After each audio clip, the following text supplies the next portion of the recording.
On assiste effectivement à une crise entre l'Italie et la France, une crise d'une ampleur, je dirais pas sans précédent, mais quand même d'une ampleur importante. C'est comme si au cours de ces dernières années, finalement, les incompréhensions entre les deux pays s'étaient cumulées jusqu'à arriver à une situation de crise quand même assez importante.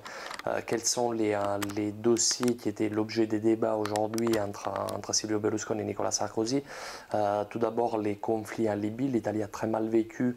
Elle a eu l'impression que la France essayait de doubler en quelque sorte du point de vue diplomatique l'Italie. D'autre part, un dossier économique avec la volonté de Lactalis, une entreprise française, de racheter Parmalat, qui suit une longue série de rachats de la part d'entreprises italiennes, des parts des entreprises françaises, avec une remontée du patriotisme économique italien, et puis finalement la question migratoire, avec ces permis de séjour temporaires qui ont été délivrés par les gouvernements italiens et qui ont froissé au plus haut point la France. Donc une situation difficile entre les deux pays, une crise quand même assez importante. Or, si l'on croit à la conférence de presse qui a été donnée de façon conjointe par Silvio Berlusconi et Nicolas Sarkozy, on dirait que tout va bien, tout a été aplani.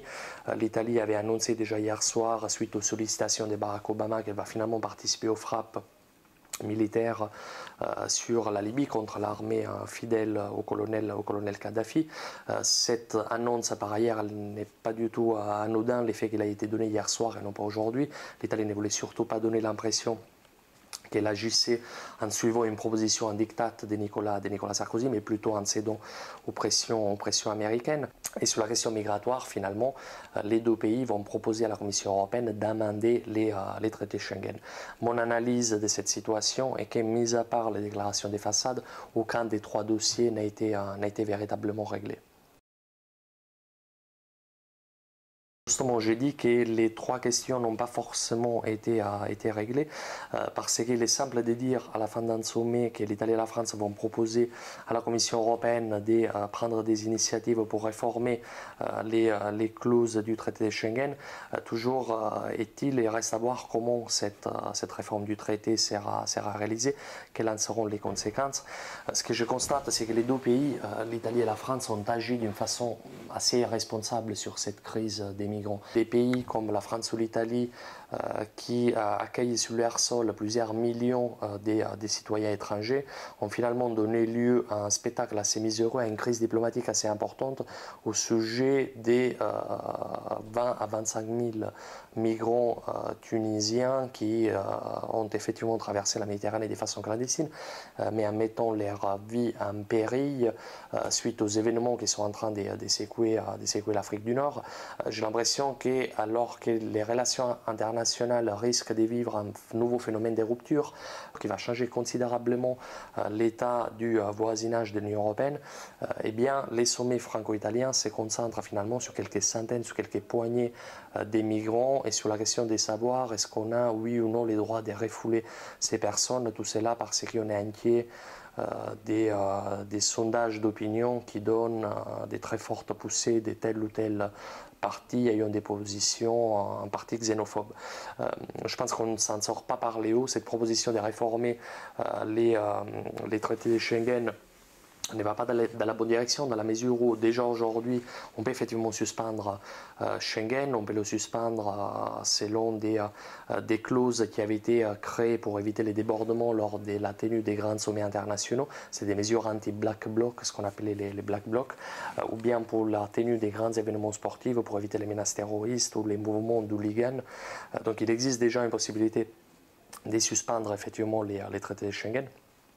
Mais je pense que la vraie question, la vraie sortie par les hauts de cette crise serait plutôt celle d'instaurer une politique européenne commune, des contrôles des flux migratoires qui puissent faire la part effectivement entre les migrants légaux et clandestins, qui puissent mettre ensemble celles qui sont déjà des attributions de la Commission européenne et de l'Union européenne. Je pense à la politique des développements, je pense à un renforcement d'une agence comme l'agence Frontex, des contrôles des frontières dans un ensemble cohérent et qui puisse nous permettre de réfléchir plus sur le long terme et d'éviter de réagir uniquement en fonction de telle ou telle échéance électorale. On ne connaît pas encore les détails des propositions qui seront faites par la Commission. Si elles iront dans ces sens, il faudra effectivement s'en réjouir. Mais dans un monde dans lequel l'Union européenne est accusée de tous les maux et dans lequel les citoyens européens vivent des plein fouet les conséquences de la crise, je pense que c'est au chef des gouvernements de donner l'exemple et d'être un peu plus visionnaire plutôt qu'effectivement convoquer un sommet pour renvoyer en quelque sorte à la responsabilité sur un nombre surtout assez limité d'immigrants. L'Italie a donc finalement accepté de participer aux frappes contre l'armée du colonel Kadhafi. Jusque-là, l'Italie avait préféré offrir uniquement un soutien logistique aux avions de la coalition sous prétexte du passé colonial du pays. L'Italie a dû finalement s'y plier, accepter que ces avions participent également aux actions, probablement en échange de quelques compromis sur les rôles que l'Italie pourra avoir également par la suite dans les pays, et pour éviter que la France et le Royaume-Uni se retrouvent en première ligne lorsqu'il s'agira effectivement de discuter des concessions pétrolières, etc. etc. Donc c'est un dossier qui a été traité de façon incidente lors du sommet franco-italien, dans la mesure où effectivement l'Italie préfère montrer qu'elle négocie directement l'argument plutôt avec Washington qu'avec Paris, toujours à raison de cette jalousie italienne entre guillemets face au leadership français qui s'est dégagé sur la Libye. On assiste là encore finalement à une espèce de jalousie entre les principaux États membres sur le leadership de la coalition qui risque d'être dommageable à moyen terme pour l'efficacité de l'action militaire. C'est quelque chose dont l'Italie est spécialiste entre guillemets. Moi je parle en ce qui concerne la diplomatie italienne d'obsession de la participation. L'Italie est en quelque sorte les plus petits des grands pays ou les plus grands des petits pays de l'Union européenne, et sa diplomatie vit toujours dans la crainte d'être exclue des grands forums internationaux, d'être exclue d'une éventuelle troïka franco-germano-britannique qui guiderait l'Union européenne, en renvoyant finalement l'Italie parmi les petits États membres de l'Union européenne. En ce qui concerne finalement les dossiers économiques, là aussi il y a eu des tensions de plus en plus importantes ces derniers mois suite à une série de rachats de la part de l'industrie française, une série de shopping qui a été réalisée par l'industrie française. La goutte qui a fait déborder les vases entre guillemets a été cette volonté de la part de Lactalis de racheter par Malat. Alors en France, on fait quand même remarquer aux Italiens que la balance commerciale entre les deux pays est plutôt équilibrée et que les entreprises italiennes font des investissements en France également en rachetant des entreprises, mais qu'étant donné la taille réduite des entreprises italiennes, probablement cela se voit moins. Mais là, encore une fois, de mon point de vue, ces sommets ne résoudent pas véritablement la question. D'une part, Lactalis a décidé de lancer finalement une offre publique d'achat ce matin même, sans prévenir vraisemblablement ni le gouvernement français ni le gouvernement italien.